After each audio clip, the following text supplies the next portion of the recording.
Rémi, bonjour. Aujourd'hui, on va s'attaquer au sport collectif et nous sommes au Palais des Sports d'Issy-les-Moulineaux dans le département du 92. Et là, c'est du basket où deux équipes new-yorkaises s'affrontent. Ouais, c'est ça. Là, aujourd'hui, on va faire deux sports collectifs, le basket et le handball. Et ouais, juste derrière, c'est deux équipes de New York qui s'affrontent. Et ensuite, nous aurons l'occasion de voyager en allant dans le 20e arrondissement pour la partie hand. Ouais, c'est ça. On va faire le handball cet après-midi et on va regarder un peu comment ça se passe sur l'organisation des deux sites et voir si comme si sur tout le reste de la semaine, si les athlètes sont heureux de cet événement.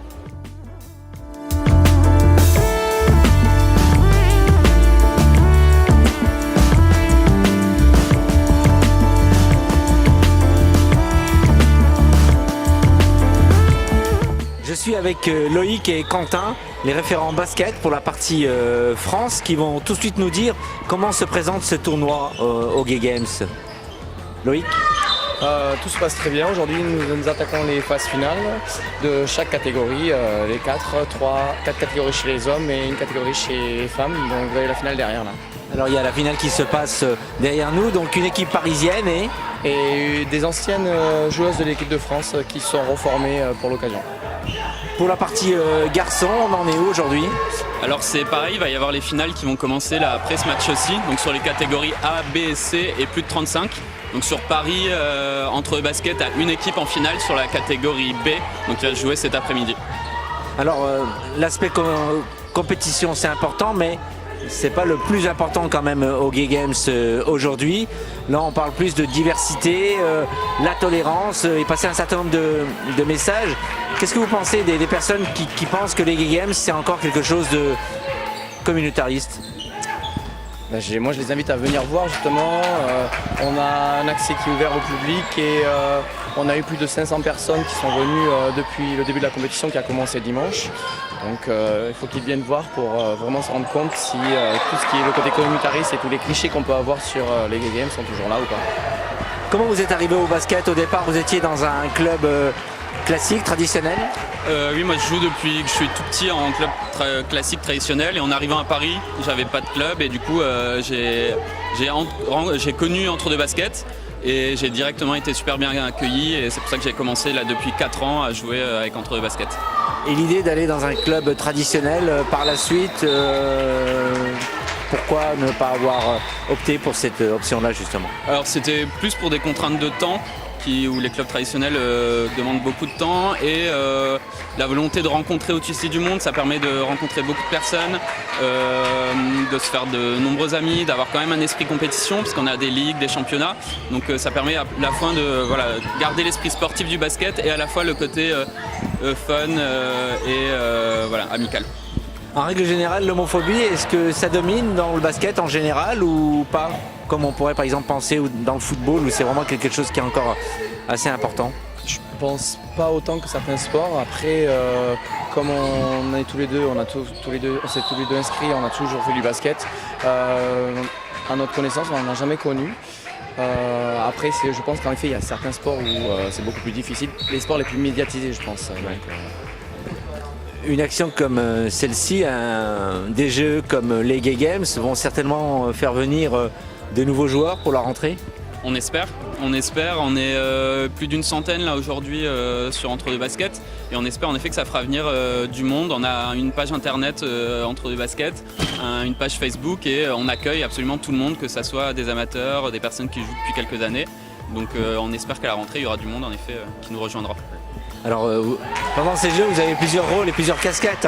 Vous êtes organisateur, vous êtes sur le terrain, tout ce qui est l'arbitrage et autres, plus vous jouez aussi.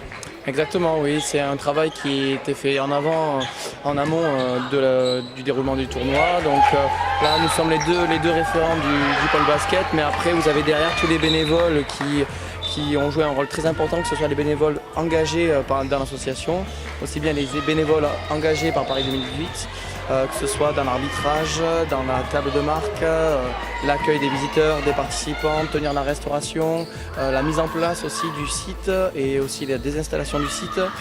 Et après, bien sûr, il y en a d'autres qui sont engagés dans le show de clôture qui se fera demain sur le parvis de l'Hôtel de Ville. Est-ce que vous pensez que il sera encore bon pendant plusieurs années d'être toujours dans les clubs LGBT ou envisager par la suite plus de voir les gens qui sont LGBT rejoindre les structures traditionnelles et lutter et combattre dans les clubs traditionnels pour faire évoluer un certain nombre de mentalités? Alors en effet, je pense que c'est bien qu'il y ait ces clubs LGBT pour pouvoir faire passer pas mal de messages. Et comme tu le disais également, en effet, que des personnes LGBT aillent dans les clubs fédéraux classiques et essayent de faire passer les bons messages et sensibiliser, ça pourrait être aussi une bonne chose. Ou essayer de faire venir les personnes de clubs traditionnels, venir jouer et tester des entraînements avec nous, tester des matchs avec nous dans les clubs LGBT pour se rendre compte de la diversité dans le sport. Vous pensez déjà au prochain jeu, Hong Kong, dans 4 ans? C'est déjà très loin. Déjà, on essaie de penser à la fin de ce tournoi, de cette compétition-là avant d'envisager les Gay Games de 2022 donc à Hong Kong. On verra par la suite. Pour vous aussi? Oui, à voir, mais si c'est possible, on ira, hein, c'est sûr. Alors, comment on peut faire pour rejoindre votre club de basket? Donc comme l'a dit Quentin, on a une page de site internet où vous tapez entre deux baskets et vous allez tomber de suite sur le site. On a une page Facebook où vous pouvez nous contacter et aussi un compte Instagram pareil où on est assez réactif.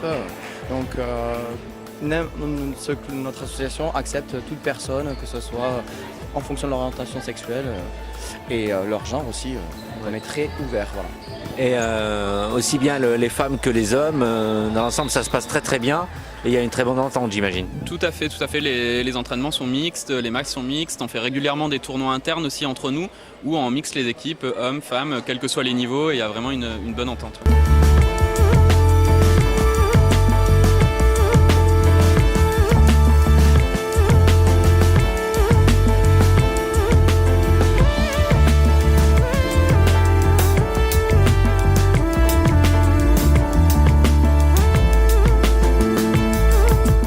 Je suis avec Marion, présidente de Décalage. Bonjour Marion. Bonjour.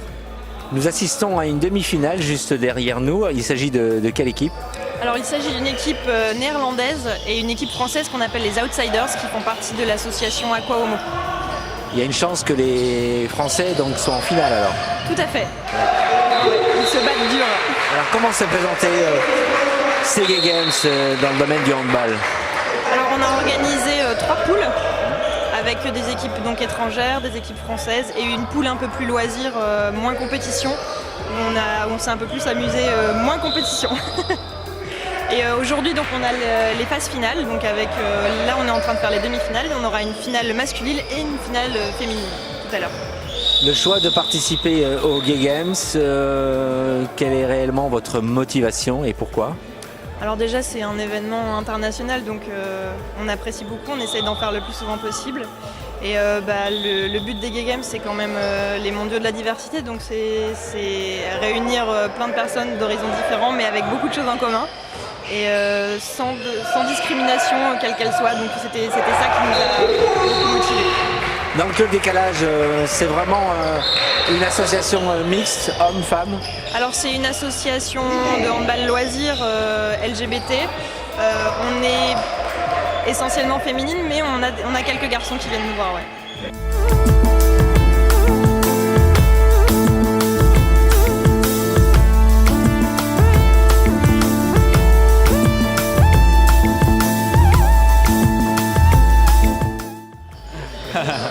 Bien, revenons-en aux choses sérieuses dans le domaine du hand. Vous représentez quelle équipe? Alors aujourd'hui on avait une équipe qui s'appelait Aurore et les garçons, qui était constituée de principalement de garçons et de notre coach qui nous a suivis toute l'année dans l'association Aqua Homo. Ouais. Donc voilà, on avait la demi-finale aujourd'hui et on a la petite finale tout à l'heure. Et pour toi? Alors moi je suis dans l'équipe d'Aqua Homo qui est constituée en grande partie de joueurs d'Aqua Homo, de notre association de handball. Qu'est-ce que ça représente pour vous de participer aux Gay Games? Tout d'abord c'est une fierté, c'est un moment qui est important pour la communauté et pas que, puisque c'est ouvert vraiment à tout le monde.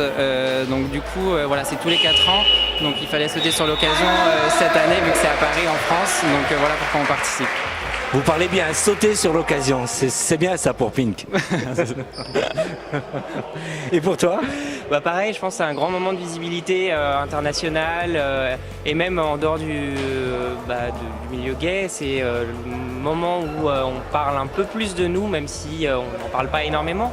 Mais je sais pas, même sur mon lieu de travail, ils parlaient des Gay Games et ils voulaient monter une équipe, donc je trouvais ça chouette de pouvoir voir ça même au travail. Voilà.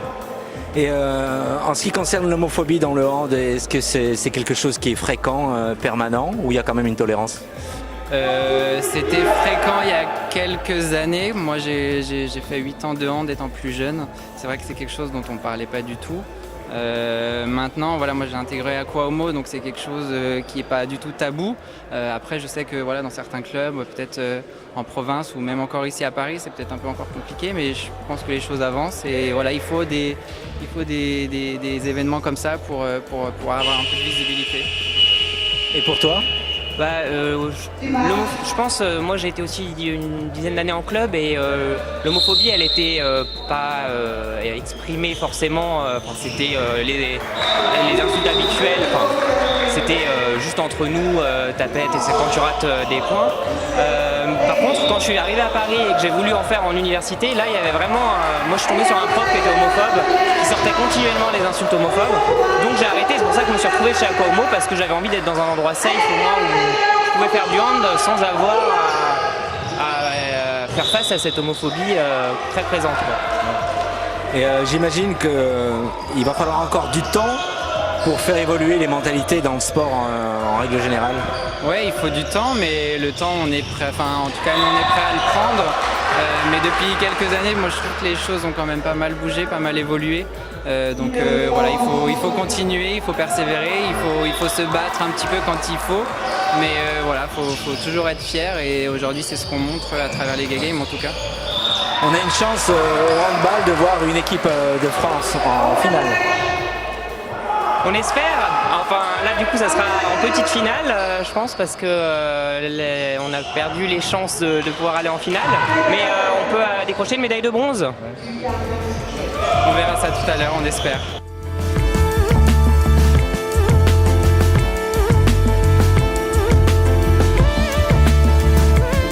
Je suis avec Sylvain et Jérémy qui sont arbitres, qui ont arbitré un certain nombre de matchs dans le domaine du hand. Bonjour Sylvain. Bonjour. Jérémy, bonjour. Bonjour.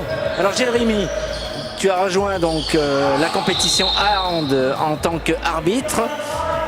Quelle a été ta motivation en tant qu'arbitre hétéro? En tant qu'arbitre hétéro, ce qui m'a motivé dans ce tournoi, c'est en fait l'ouverture d'esprit, la diversité. C'est-à-dire que c'est vrai que le monde des gays entre guillemets, c'est quelque chose que je connaissais pas et je m'intéresse beaucoup de choses. Je voulais m'ouvrir, je suis quelqu'un d'ouvert d'esprit et voilà, je voulais découvrir un petit peu ce monde et ça m'a permis de découvrir des personnes qui sont vraiment très bien tout en faisant du sport et en faisant ce qu'on aime, donc assez intéressant. C'est rare de voir des personnes hétéros justement qui viennent rejoindre, il en existe quand même, qui rejoignent notre combat. Ah oui, tout à fait. Et là, c'est vraiment une grosse surprise puisque sur le groupe des arbitres, on est 10 arbitres et on a 6 arbitres hétéros. Et c'est ça aussi l'ouverture d'esprit au handball et dans le sport. Et on est fiers de participer à Paris 2018 parce que c'est vraiment les mondiaux de la diversité où chacun peut venir comme il est. On a aussi bien des jeunes, des moins jeunes, des sportifs, des un peu moins sportifs, voilà, toute nationalité. On est plus de 10 000 sportifs cette année et c'est vraiment très bien organisé et vraiment top en termes d'ouverture d'esprit et de joie de vivre.